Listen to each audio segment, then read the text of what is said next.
Ano di madadaya sa eleksyon. So anyway, kanina guys, no, actually hindi kanina, no, mga nakarang araw pa. Dapat kahapon magla-live ako to discuss this, no. Pero nag-decide ako na umikot muna at pakinggan muna yung different side and opinion ng mga kasama natin. Aban checking doon sa mga videos na lumalabas, especially for the OFW na nakapagboto na, no? Hati po yung kanilang naging pananaw pagdating po sa online voting. No, kasi marami pong nagkaroon ng naging emotional, no po, nung nakita nila yung naging resulta ng kanilang pagboto. Yan, kaya marami pong nadismaya doon po sa tinatawag na online voting ng mga OFW. Dahil po doon, dahil maraming nagrereklamo at hindi nauunawaan at naiintindihan po kung ano po yung nangyari doon sa online voting, nagkaroon po ng negative impact yung tinatawag na online voting. Sa nagresulta po ito, nananawagan po yung mga OFW na wag pong bumoto. Actually, may nakita ako kaninang umaga dito sa TikTok, OFW siya, no, ang sinasabi niya wag na lang daw pong bumoto ang mga OFW.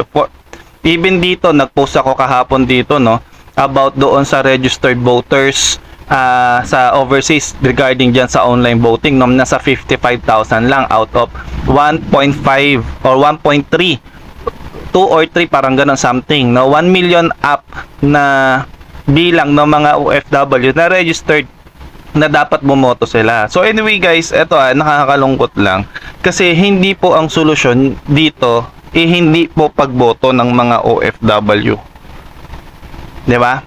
Alam nating may dayaan kasi hindi lang naman ngayon yan nangyayari. Sa matagal na panahon na nagkakaroon talaga ng dayaan. So nangyari lang po kahit nung panahon ni PRRD, nagkaroon po rin po yan ng dayaan. 'Di ba? Alam naman natin 'yun 'di ba? Yung minsan nakatulog ka lang, pagising mo iba na yung numero, lamang na yung kalaban mo. 'Di ba? Kasi nga guys, paano natin lalabanan? Ito yung tanong kasi diyan Paano natin lalabanan? Paano tayo hindi madadaya sa eleksyon? So, ang tanging magagawa natin para hindi tayo madaya sa eleksyon, bumoto po tayong lahat. 'Di ba? Baka yung iba isipin, baliktad naman yung sinabi mo. May madadaya kasi boboto tayo, no? Hindi po. Ang target kasi natin dito is overwhelming vote. 'Di ba?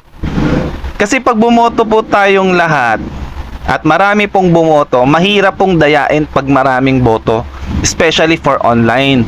Kasi merong mga security security process o mga security diyan na hindi yan basta-basta mababago. Yung sinend po sa inyo yung mga code, hindi agad-agad mababago po yan. Kailangan yan isa-isahin para mapalitan po yung boto. Ngayon, kung kukonti lang po yung boto, mas pinapadali nyo po yung pandaraya po nila. 'Di ba? So kaya mas maigi po kung kayo po OFW, ikinakampanya po namin na bumoto po kayo. Wag po kayong sasakay doon sa mga nagsasabi na wag na pong bumoto. Wag po kayong sasakay doon kasi kapag hindi po kayo bumoto, binibigyan nyo po ng pagkakataon sila na mas mandaya. Kasi tatandaan natin, hindi lang po ang boto o resulta ng pagboto ang dinadaya. Kung minsan ang nadadaya po sa atin is yung ating kaisipan. Papansinin nyo yung mga iba na nagsasabing na wag nang bumoto.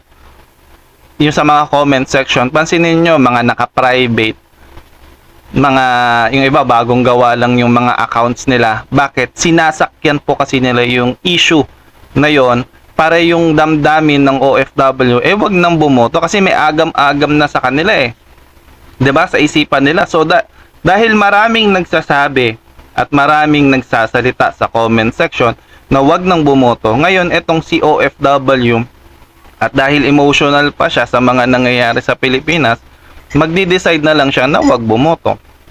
Alam niyo po, sabi nga ni Attorney Attorney Jimmy Bondoc, ang pagboto po natin sandata yan. Yan, yung balota, ayan po yung sandata or tabak natin. Ngayon, kung hindi nyo po gagamitin yung tabak nyo, parang sumuko na po kayo. Ganun po kasimple yun. No po, ang laban natin is yung election, ngayong midterm election.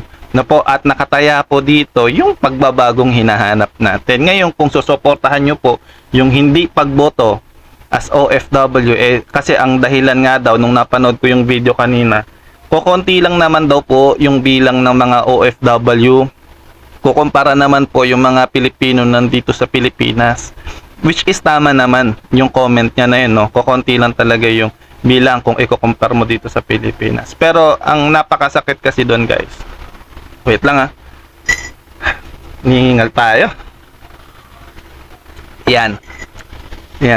So, tama naman, kukonti. Pero malaking impact po yan, yung boto po ng mga OFW sa kabuuan na resulta po ng eleksyon. Diba? Matatandaan natin nung nakaraang eleksyon, kapag senatorial race ang pinag-uusapan, na normally, ang nagiging lamang lang po ng mga kalaban is wala pang 1 million. 1 million, sabihin natin, pinakamataas na 1.5 million hanggang 15, top 15 na mga kandidato, no? O ibig sabihin po, yung bilang po ng mga OFW, magiging ano po yan, laban po natin yan para lumayo po ng lumayo itong PDP Laban 10. Kasi kung hindi nyo po gagamitin yan, sayang po yung 600 naka-registered or 1 million na naka-registered na bumoto, na botante na OFW. 'Di ba? Kasi ang iniisip kasi natin, paano kung halimbawa madadaya kami, which is ano 'yon, kaisipan lang natin 'yon. 'Di ba? At di pa naman napapatunayan na may dayaan, at kung meron mang dayaan, ang unang-unang aalma diyan for me, no, at may opinion ko lang din naman to, ang unang-unang magkakaroon ng reaction diyan is yung mismong politiko. 'Di ba?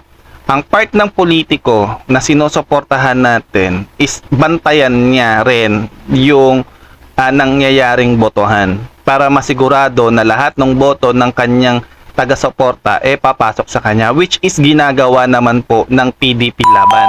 Kaya nga sila nag-file ng motion, 'di ba?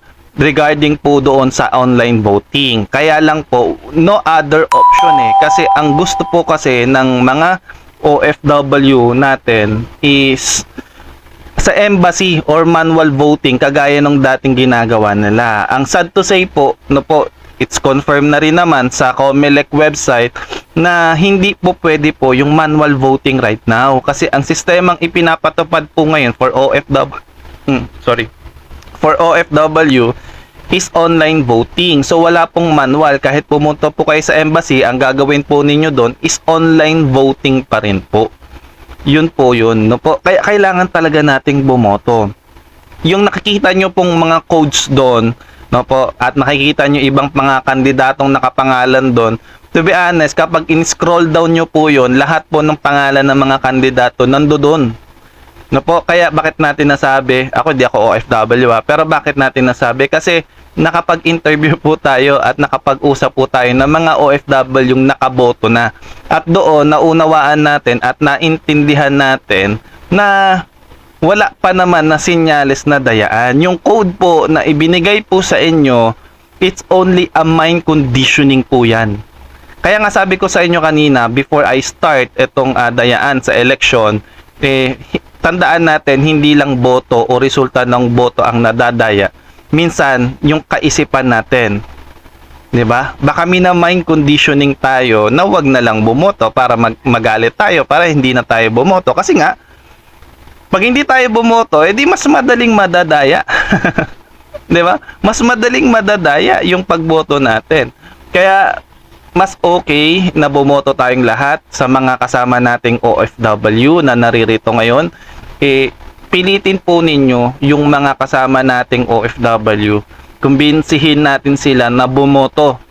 Bumoto po, napakahalaga po ng pagboto po natin. Mahalaga po kayo OFW.